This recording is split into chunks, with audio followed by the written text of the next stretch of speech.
ancaman. Jadi saya mohon harus ada ketegasan dari pemerintah, baik Bapak Fadli, mungkin dibikin dalam bentuk TAP MPR. Lupa komen, like, dan subscribe. Dadah. Dadah.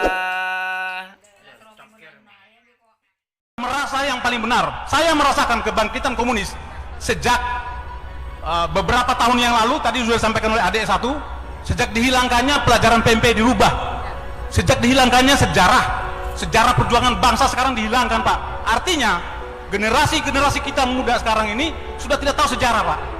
Mereka sudah tahu PKI itu bahasa bodoh, nggak berbahaya. Bagi saya sangat membahayakan. Ancaman PKI, saya bercerita sedikit, Pak. Apakah para pekerja Cina, TKA Cina yang masuk ini bukan merupakan ancaman, Pak? Saya dari Ternate, Pak. Saya di dinas terakhir sebagai komandan kompi di Satuan 732 Raider di Ternate. Setiap saya pulang jam 2 malam penerbangan, di bandara itu hampir penuh dengan orang-orang Cina. Tidak bisa berbahasa Indonesia. Bayangkan, Pak. Saya contohkan satu. Sebentar, Pak. Ini menyangkut kedaulatan negara, Pak. Ya, disingkat, Pak. Kan? Ya. Sudah 1:30 ini. Betul. Sedikit saya minta waktunya, Pak. Ini menyangkut kedaulatan bangsa dan negara. Jadi, saya ada kasus ketika saya melaksanakan satgas di Pulau Taliabu. Di situ ada kelompok Cina yang banyak sekali. Ketika saya bertanya kepada kepala desa dan saya panggil 5 orang, saya panggil, tidak bisa berbahasa Indonesia, tidak bisa berbahasa Cina, berbahasa Inggris, dan tidak punya paspor, tidak punya visa. Dan saya tangkap. Malam hari saya didatangin satu letkol polisi, AKBP polisi, satu mayor tentara untuk menebus atau menjemput mereka. Saya tolak dengan ada imbalan satu kantong plastik uang. Saya tolak. Baik, Pak. Baik, Pak. Disingkat, Pak. Ya. Sudah artinya lebih. bahwa negara kita sekarang dalam ancaman, Pak. Negara kita dalam ancaman. Jadi saya mohon harus ada ketegasan dari pemerintah, baik Bapak Fadli, mungkin dibikin dalam bentuk TAP MPR agar komunis itu tidak boleh berkembang di negara ini. Ya. Saya sendiri membentuk organisasi Cerdas Sumatera ini terpanggil, ini panggilan jiwa dan bentuk kecintaan saya terhadap bangsa dan negara. Dimana kita melihat sekarang semangat juang patriotisme yang dimiliki oleh warga negara Indonesia saat ini sudah sangat bugar. Bahkan saya bilang gila, termakan waktu. Kenapa saya menjadi prihatin?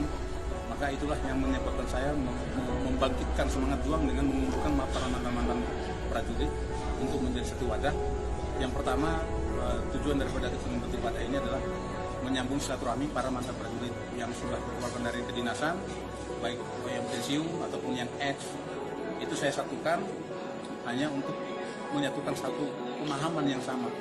Kemudian yang kedua, di dalam silaturahim ini mereka juga diharapkan bisa memberikan informasi ataupun lowongan-lowongan pekerjaan sehingga yang tadinya tidak bekerja bisa bekerja dengan layak dan bisa membiayai anak istrinya dengan rezeki yang halal. Nah, kemudian yang ketiga, kalau mereka sudah terisi perutnya dan seperti yang tadi sudah disampaikan juga, tentunya kita mudah untuk membangkitkan semangat juang mereka untuk membela kebenaran dan keadilan. Karena kita ketahui bahwa negara kita saat ini sedang sakit. Kita prihatin semua.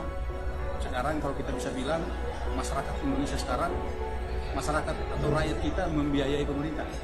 Itu yang terjadi sekarang. Bukan tanggung jawab pemerintah yang membiayai rakyatnya.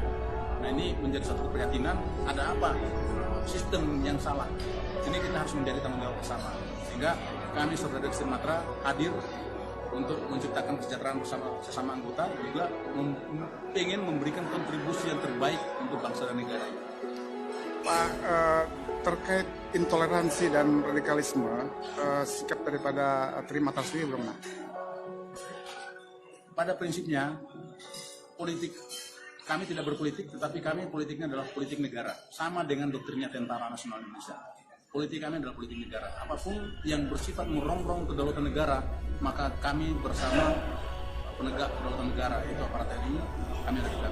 Tadi sudah saya sampaikan bahwa salah satu, bahkan mungkin kami satu-satunya komponen cadangan yang paling siap menghadapi perang kalau negara membutuhkan.